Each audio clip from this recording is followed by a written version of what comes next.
Insaf, bincang santai penuh faedah. Assalamualaikum warahmatullahi wabarakatuh. Alhamdulillah, salawatu wassalam ala rasulillah wa ala alihi wa ashabihi ajma'in, amma ba'd. Apa kabar listeners? Senang sekali saya Dodo Aidi ketemu lagi di acara yang insya Allah penuh dengan faedah, yaitu Insaf, bincang santai penuh faedah. Dan Alhamdulillah kita sekarang sudah bersama dengan guru kita yang terhormat, yaitu Ustadz Muhammad Latif Usman. Apa kabar Ustadz? Baik, Alhamdulillah. Jazakallah khair Ustadz. Udah datang hujan-hujan tadi ya, udah meluangkan waktu di kita. Tip, yang pasti listeners, sampai dengan 3 segmen ke depan kita akan membahas seputar agama dengan cara santai dan interaktif. Dan kali ini Ustadz, topik yang akan kita bahas itu adalah Isra Mi'raj Ustadz. Sementara kita tahu kan beberapa hari yang lalu kan udah liburan ya, tanggal merah ya. Dan merupakan ini adalah hari yang bersejarah dan besar bagi umat Islam, dan juga sebagian kaum muslimin juga merayakannya. Nah, sebenarnya hakikat ataupun arti dari Isra Mi'raj sendiri itu dalam pandangan dan tinjauan Islam itu seperti apa Ustadz? Dan apa hikmah yang bisa kita ambil dari peristiwa itu apa? Tafadhol Ustadz. Alhamdulillahirabbil alamin, wassalatu wassalam ala nabiyyina Muhammad wa ala alihi wa ashabihi wa man tabi'ahum bi ihsanin ila yaumiddin, amma ba'd. Terkait pertanyaan yang ditanyakan tadi, Isra Mi'raj memang benar satu peristiwa yang agung yang pernah terjadi pada kehidupan Nabi Sallallahu Alaihi Wasallam.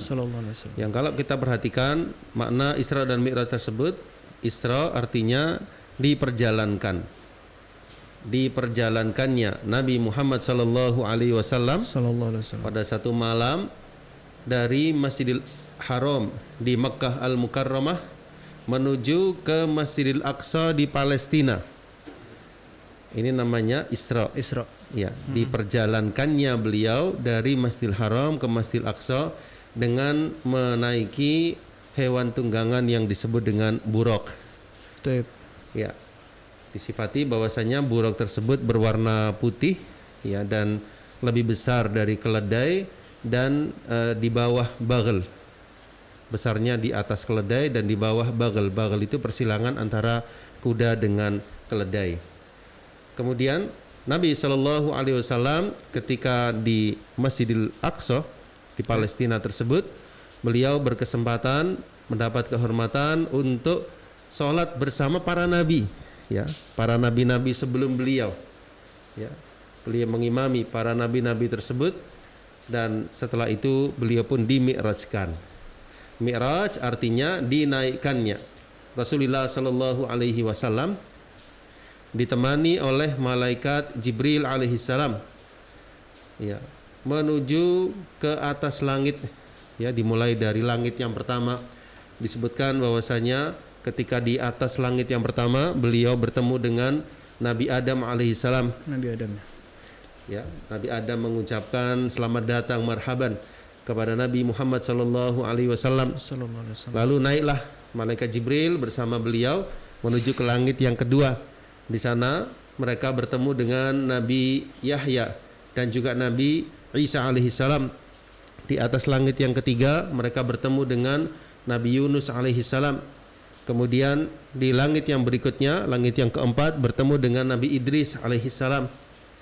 Lalu di atas langit yang kelima mereka bertemu dengan Nabi Harun alaihi salam. Di atas langit yang keenam bertemu dengan Nabi Musa alaihi salam. Ketika itu Nabi Musa alaihi salam menangis ketika ditanyakan. Beliau menjawab bahwasanya Nabi Muhammad sallallahu alaihi wasallam diutus setelah Nabi Musa alaihi salam, jauh setelah beliau, tetapi umatnya jauh lebih banyak melebihi umatnya Nabi Musa alaihi salam. Masya Allah.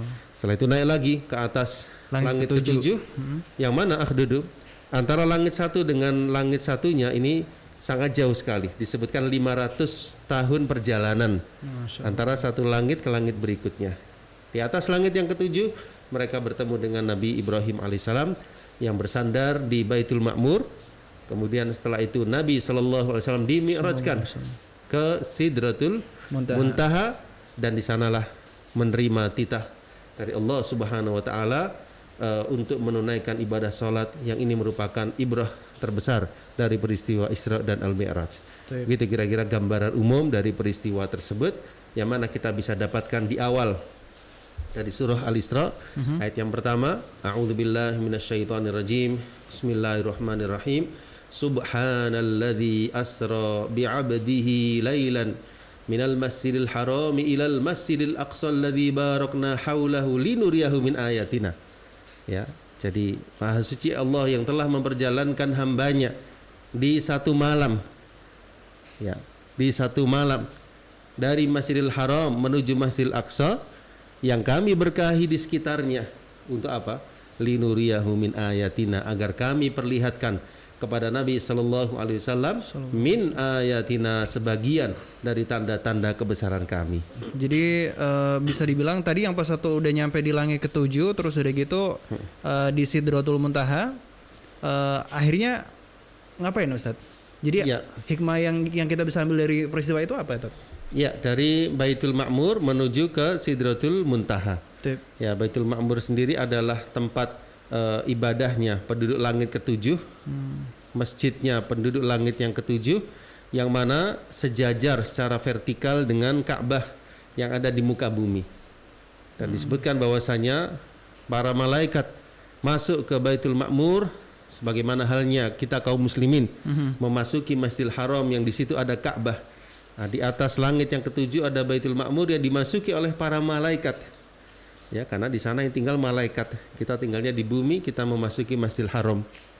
Di langit, para malaikat memasuki Baitul Ma'mur. Ibaratnya seperti Masjidil Haramnya di atas langit yang ketujuh. Nah, di sana sejajar secara vertikal dengan Ka'bah. 70.000 malaikat disebutkan setiap harinya memasuki Baitul Ma'mur dan tidak keluar lagi. Ini yang Nabi Ibrahim alaihissalam bersandar padanya. Kenapa demikian? Karena memang beliau dan juga Nabi Ismail meninggikan pondasi-pondasi Ka'bah, dan ini adalah satu hal yang Allah SWT berikan sebagai anugerah atas jerih payah yang dilakukan Nabi Ibrahim untuk meninggikan pondasi-pondasi Ka'bah. Adapun di Sidratul Muntaha, hikmah yang bisa kita ambil, di sanalah beliau mendengar langsung firman Allah Subhanahu wa taala untuk menunaikan ibadah sholat. Ini berbeda dengan ibadah lainnya. Kalau ibadah yang lain melalui perantaraan malaikat Jibril alaihissalam, misalnya zakat, misalnya ibadah-ibadah yang lain melalui perantaraan malaikat Jibril alaihissalam. Adapun ibadah sholat, maka beliau menerimanya langsung dari Allah Subhanahu wa taala. Masya Allah. Itulah keistimewaan Nabi kita ya. Benar sekali. Yang mana disebutkan perintah sholat tersebut awalnya difardukan, diwajibkan sebanyak 50 kali.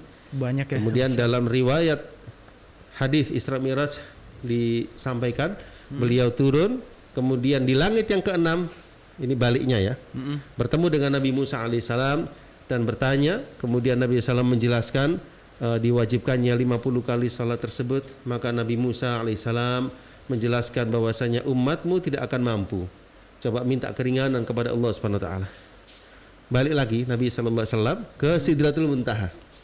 Jadi tidak sekali itu. Nego tadi. Berulang lagi. Meminta keringanan sampai diringankan menjadi 45. Balik lagi kepada Nabi Musa, pada akhirnya pada 5 kali sholat dalam sehari semalam yang nilainya sama dengan 50 kali sholat. Masya Allah, Masya Allah. Itu tadi listeners, menarik sekali obrolan kita karena banyak sekali keutamaan sebagai umatnya Nabi Muhammad SAW ya Tata. Benar sekali. Jadi ibadahnya nggak sebanyak itu, tapi pahala yang dijanjikan itu banyak sekali. Benar, 10 kali lipat. 10 kali lipat. Nah. Masya Allah, Masya Allah. Berarti Tat, kalau misalnya bisa disimpulkan peristiwa Isra Mi'raj tadi ini adalah apa ya, hikmahnya turunnya suatu kewajiban untuk umat muslim supaya sholat 5 waktu Tat ya. Salah satu hikmah terbesarnya. Ya, jadi Allah Subhanahu wa taala kenapa adanya peristiwa Isra dan Mi'raj tersebut, ini adalah sebagai hiburan Allah Subhanahu wa taala kepada nabinya sallallahu alaihi wasallam.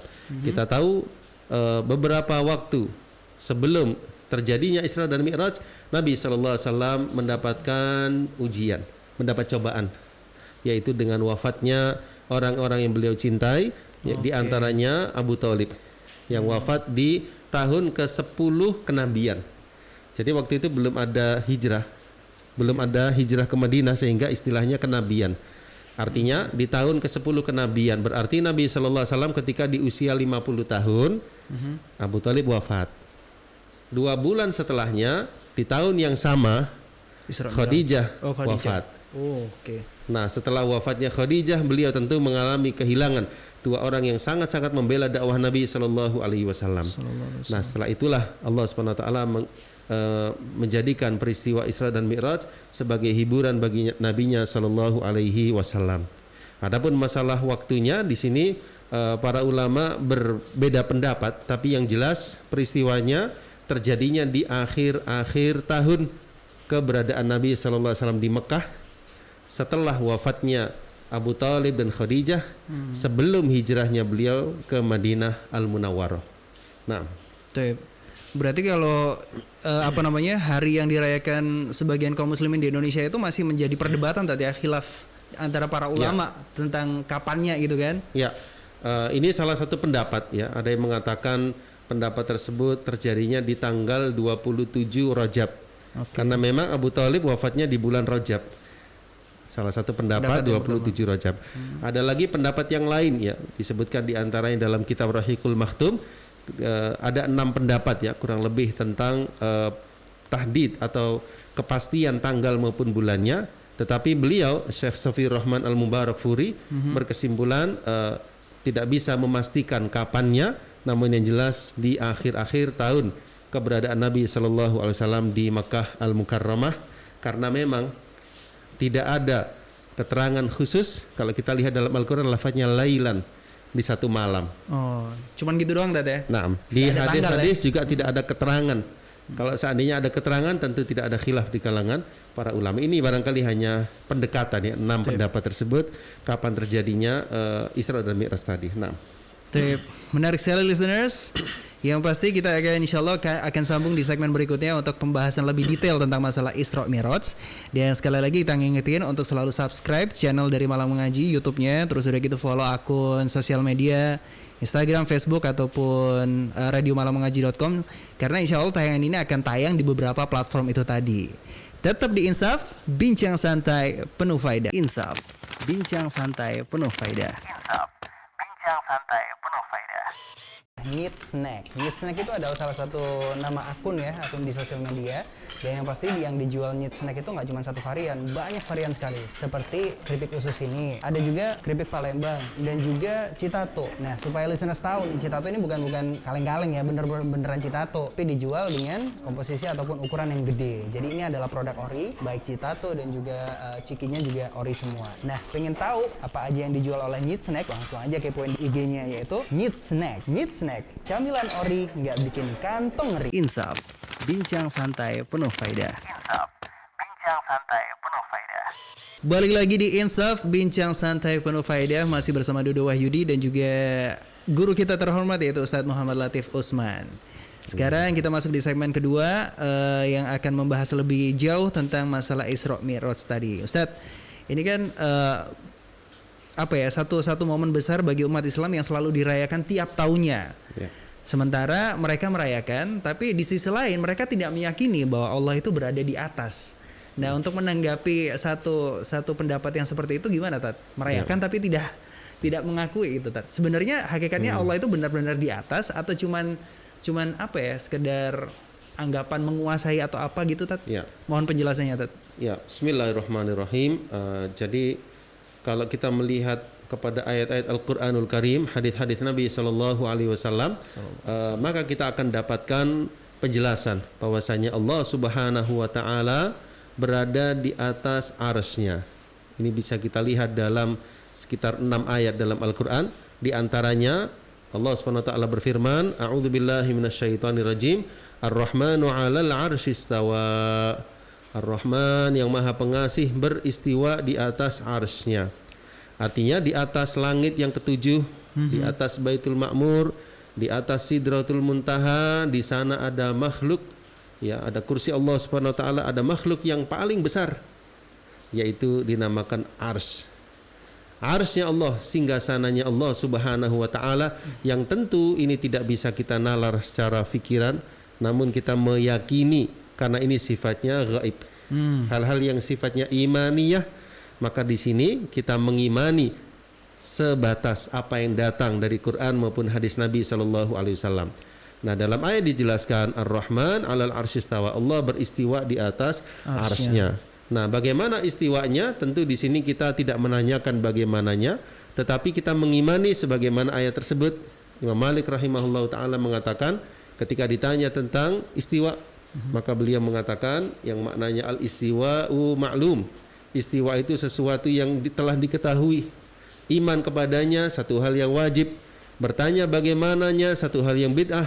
Ya, dan ini adalah satu hal yang prinsip yang mesti diyakini oleh setiap mukmin dan mukminah. Demikian pula dalam hadis ada seorang jariyah, hamba sahaya wanita, budak datang kepada Nabi sallallahu alaihi wasallam.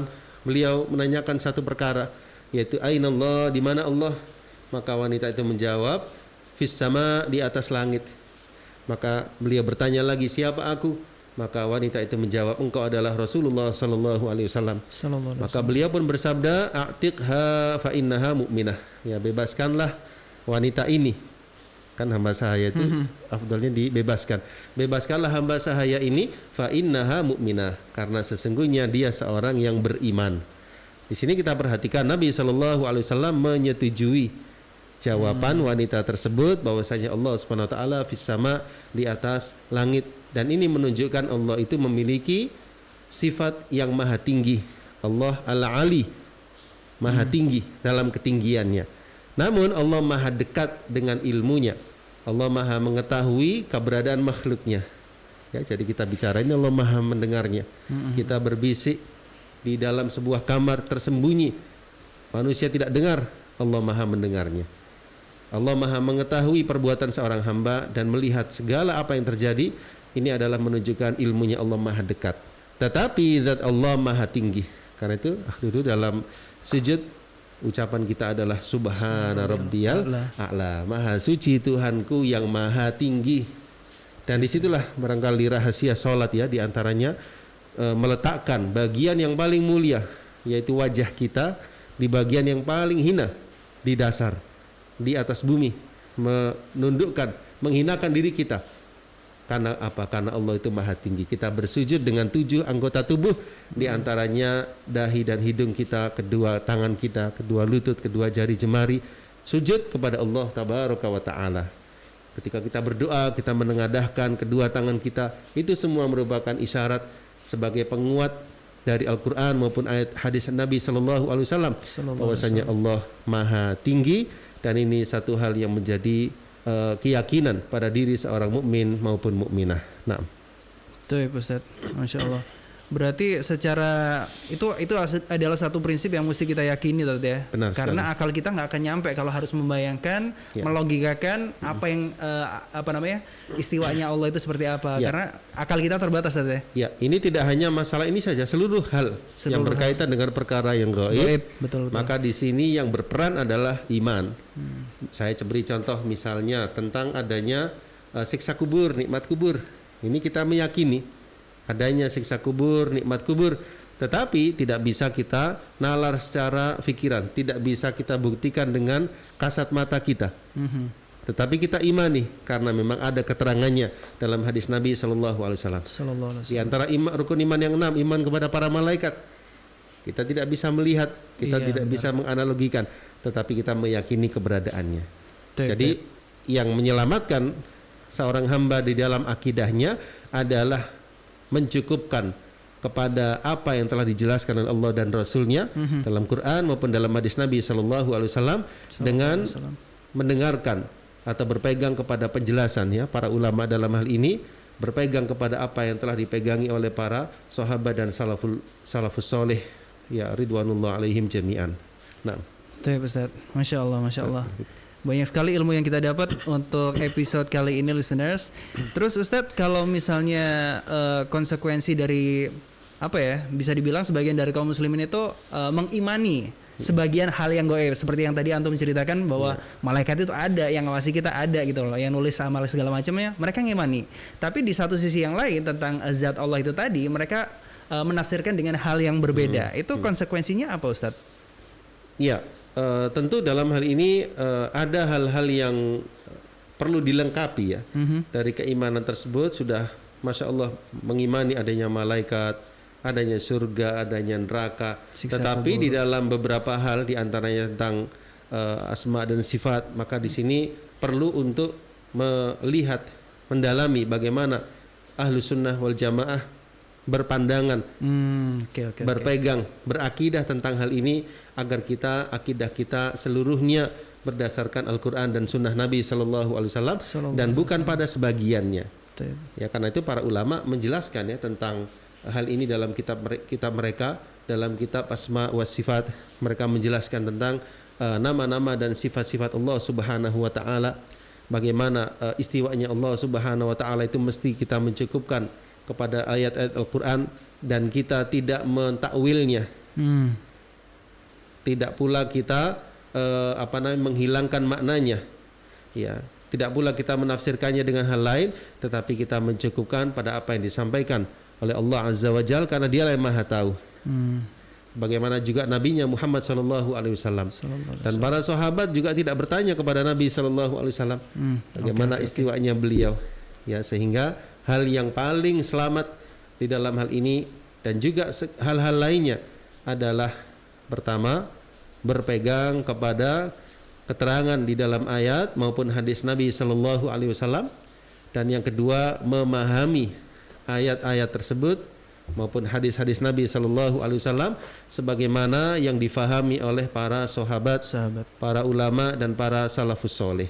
Naam. Betul. Itu tadi ya intinya ya. Pegangan kita itu kalau misalnya pas satu lagi mendapatkan satu perdebatan tentang asma wa sifat itu tadi, bagaimana sahabat memahaminya gitu. Benar sekali.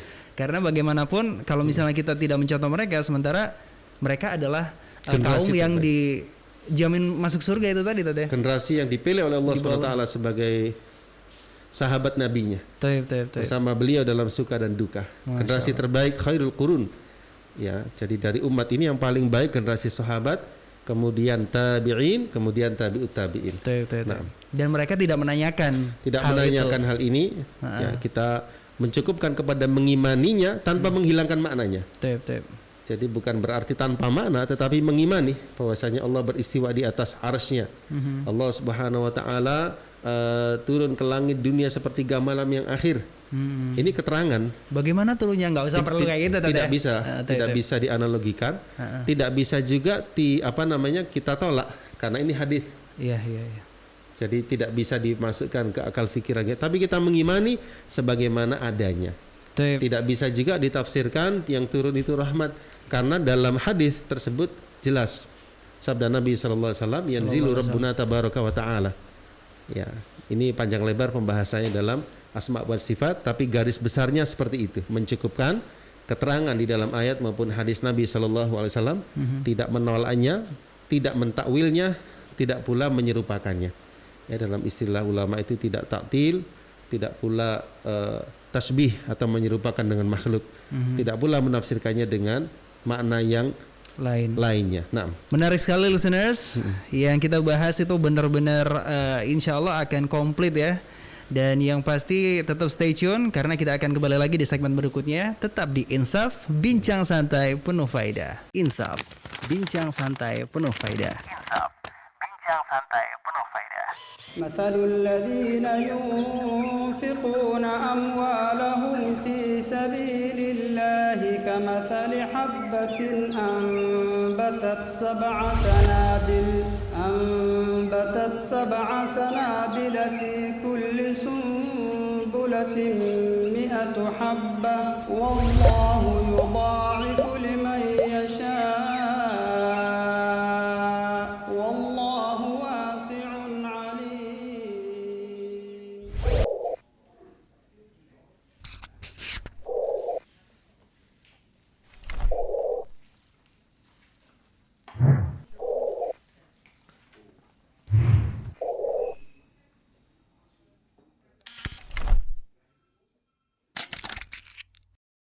Insaf, bincang santai penuh faedah. Insaf, bincang santai penuh faedah.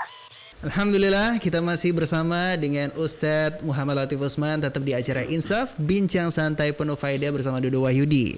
Dan yang pasti di segmen 1-2 tadi kita udah bahas hampir menyeluruh ya tentang peristiwa Isra Mi'raj itu tadi, tapi yang sekarang jadi perdebatan itu adalah pas waktu peristiwa Isra Mi'raj sendiri itu, Ustaz. Ya. Jadi yang pas satu perjalanan itu masih jadi perbincangan bagi sebagian kaum muslimin ya, karena itu yang sebenarnya yang naik itu ruhnya saja atau sama jasadnya juga gitu, Tat. Mungkin antum bisa menjelaskan hal ini. Ya, jadi menurut keterangan para ulama bahwasanya diperjalankannya beliau dari Masjidil Haram ke Masjidil Aqsa atau Al-Isra dan juga Mi'raj ya ke atas langit yang ketujuh sampai beliau menerima titah salat, kemudian kembali lagi ke Masjidil Aqsa lalu ke Masjidil Haram, itu semua dengan ruh dan jasad. Komplit ya. Iya, kenapa dengan ruh dan jasad? Karena kalau hanya ruh saja maka pastilah orang-orang Quraisy di masa beliau semuanya mengimani, mempercayai. Kalau hanya ruh saja. Tetapi di sini Nabi SAW tidak hanya ruh tetapi jasad beliau. Karena itu nyambung kepada apa yang kita bicarakan ya. Setelah Nabi SAW sampai di malam hari tersebut, pagi harinya beliau menyampaikan kepada kaumnya, mereka banyak yang mendustakannya. Karena mereka menganalogikan dengan fikiran, bagaimana mungkin dalam satu malam melakukan perjalanan yang sekian jauh dari satu negeri ke negeri yang lain, ke Palestina, lagi. Ditambah ke langit dalam waktu satu malam. Iya. Ya, kemudian mereka pun mendustakan. Yang mengimani adalah Abu Bakar As-Siddiq radhiyallahu an, sahabat terbaik beliau. Mereka menyampaikan kepada sahabat Abu Bakar, ya, kawanmu, maksudnya beliau sallallahu alaihi wasallam menyampaikan demikian dan demikian, maka Abu Bakar menjelaskan yang maknanya seandainya beritanya lebih besar daripada itu, aku tetap akan mengimani. Di sini kita lihat keteguhan, sabat dan keistiqomahan Abu Bakar As-Siddiq di dalam imannya. Ya, karena di waktu itu banyak sekali yang mendustakan, tetapi beliau tegar dalam imannya. Karena itulah disebut atau digelari dengan As-Siddiq, orang yang sangat membenarkan apa saja yang disampaikan oleh Nabi Muhammad sallallahu alaihi wasallam. Dan ini sesuatu yang tidak susah, sesuatu yang mudah bagi Allah Subhanahu wa taala. Karena Allah itu kun fayakun. Kalau Allah berkehendak pasti semua akan mudah, dan perjalanan beliau tersebut bukan karena keinginan beliau, tapi beliau diperjalankan. Ibaratnya kalau kita naik pesawat dari satu negeri ke negeri yang jauh, ya itu yang mengudara kita atau pesawatnya. Pesawatnya. Dalam waktu sekian jam kita dari Indonesia bisa sampai ke ujung dunia. Gitu ya, kita diperjalankan, diterbangkan oleh pesawat tersebut dengan izin Allah Subhanahu wa taala. Jadi kita hanya duduk saja, pesawat itu yang terbang. Berjalan di atas udara dengan izin Allah Subhanahu wa taala, sampailah kita ke tempat yang kita maksud atau kita tuju. Demikian pula Nabi Muhammad SAW, beliau tidak dengan sendirinya, tetapi beliau diperjalankan oleh Allah Subhanahu wa taala dengan menggunakan buraq, dan Mi'raj dengan ditemani oleh malaikat Jibril. Kemudahan itu semua dari Allah Subhanahu wa taala yang Dia Maha menguasai alam semesta dan Dia menjadikan segala sesuatu itu mudah. Demikian cara berfikirnya seorang mukmin dan mengimani 100% terhadap peristiwa yang agung tersebut, Isra dan Mi'raj. Naam. Benar juga tadi ya. Kalau misalnya kita pikirin lagi, kenapa orang-orang Quraisy dulu itu tidak mengimani, kan karena masih belum ada ya teknologi ataupun kendaraan yang bisa secepat itu kan, nggak mungkin. Tapi kalau misalnya pas satu kita hidup di zaman sekarang, sangat mungkin sekali. Katakanlah Mekah sampai ke Baitul Masjidil Aqsa gitu kan, pakai pesawat jet. Iya. Bisa mungkin gitu, sekitar 2 jam sudah sampai. Betul. Kurang daripada itu. Itu hikmahnya kita lahir di zaman sekarang, Tante. Coba kalau misalnya pas waktu kita lahir di zaman sahabat itu belum tentu kita jadi pengikutnya. Ya, artinya perkara yang gaib, perkara masalah iman, ini memang tidak bisa kita nalar secara akal fikiran, tetapi kita mengimani sebagaimana adanya. Taib. Nah, jadi keterangan dari Nabi sallallahu alaihi wasallam, maka kita amanah. Kita mengimani aja perkara yang gaib. Nah, ada perintah sami'na wa ata'na. Demikian simpelnya ya akidah seorang muslim dan sikap itibanya dalam mengamalkan perintah Allah Subhanahu wa taala, menjauhi larangannya. Dalam masalah keyakinan, amanah, kami mengimani sebagaimana apa yang Allah sampaikan atau Rasulnya. Nah, mungkin itu tadi yang bisa dijadikan kesimpulan, Tat ya. Ya. Jadi dari obrolan kita tadi, listeners, yang mungkin bisa kita ambil kesimpulannya itu adalah bagaimana kita nggak nyampe akal kita untuk melogikakan sesuatu hal yang gaib. Ya. Kita sebagai muslim cukup mengimani aja apa yang disampaikan oleh Nabi dan oleh Allah dan Rasulnya, seperti itu kan. Ya. Dan juga kalau misalnya pas waktu kita lagi masih belum yakin, kita merujuk kepada para salafus soleh dulu, bagaimana mereka berakidah. Betul begitu ya Tat ya? Benar. Jadi kita jangan meragukan, kita yakin. Ya, jadi asal sesuatu di dalam agama kita itu meyakini. Ya, jadi ada teori yang tidak benar itu ragu dulu, diselidiki, baru kemudian berusaha mengimani. Jangan.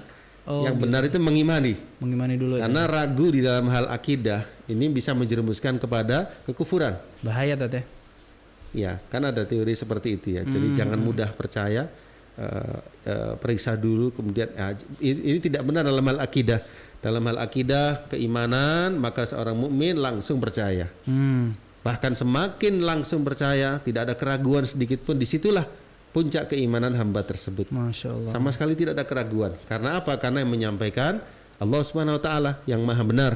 Nabi SAW as-sadiqul masduq, ya, disifati oleh Ibnu Mas'ud radhiyallahu an. Nabi itu sallallahu alaihi wasallam seorang yang benar, as-sadiq al-masduq, yang dibenarkan. 40 tahun beliau digelari al-amin. Baru kemudian beliau diutus jadi nabi dan rasul. Seorang yang digelari dengan sangat terpercaya di kalangan manusia, tidak mungkin di usia ke-40 beliau berani berbohong atas nama Tuhan semesta alam. Ini satu hal yang mustahil. Kita meyakini, dan ini disaksikan sendiri oleh kaum beliau, orang-orang Quraisy, kejujuran Nabi SAW sekalipun tidak pernah berbohong. Ya, sehingga apa yang disampaikan beliau adalah kebenaran. Demikian pula para nabi-nabi dan rasul sebelum beliau. Karena satu hal yang terlupa Dudu, yaitu Nabi SAW dalam peristiwa Isra tersebut, beliau ditawari minuman, ada susu dan ada arak, ada khamr. Maka di sini Nabi SAW meminum susu, dan Malaikat Jibril menjelaskan bahwasanya beliau telah memilih yang benar. Seandainya beliau memilih khamr, maka akan menyimpang umat beliau. Ini satu hal yang ibrah juga, bahwasanya Islam adalah agama yang salimah, agama yang selamat, agama yang fitrah, agama yang suci. Nabi SAW memilih apa? Susu. Ya, satu kandungan yang luar biasa vitaminnya, bukan yang khamr.